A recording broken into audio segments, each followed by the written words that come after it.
Praise the Lord. கிறிஸ்து இயேசுவில் இந்த சிந்தையை உங்களிலும் இருக்க கடவுள் என்று சொல்லி பிலிப்பியர் 2ஆம் அதிகாரம் 5ஆம் வசனத்திலே நாம் வாசிக்கிறோம்.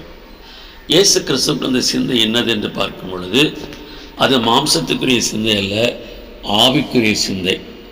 ஏன்னால் மாம்சத்துக்குரிய சிந்தை என்கிறது மரணத்தையும், ஆவிக்குரிய சிந்தை என்கிறது ஜீவனையும் சமாதானத்தையும் நமக்கு அருளும் என்று சொல்லி ரோமர் 8:6 நாம் வாசிக்கிறோம்.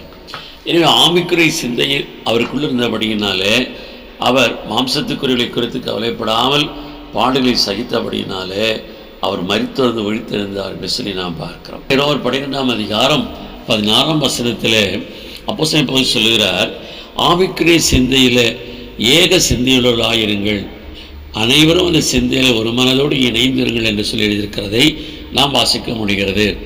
இதை 2 கொரிந்தியர் 13:12 நாம் வாசிக்கும்போது அந்த ஏக சிந்தையோடு கூட இருக்கிற நம்மோடு கூட கர்த்தர் இருப்பதாகவும் அவர் எழுதியிருக்கிறதை நாம் வாசிக்க முடிகிறது.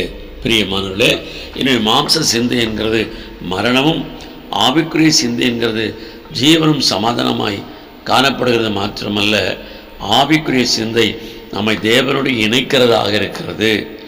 தேவனையும் நம்மையும் ஒன்று சேர்க்கிற ஒரு சிந்தை தான் ஆவிக்குரிய சிந்தை.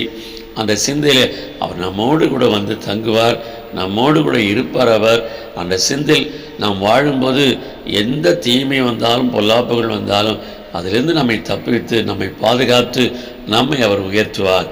இதை மாம்ச சிந்தையை நாம் புறக்கணித்தவர்களாக ஆவிக்குரிய சிந்தையில் ஆண்டவரை நாம் அதிகமாய் தேடுவோம். அவர் கிருபை நம்மிலே பெருகுவதாக. ஆமென்.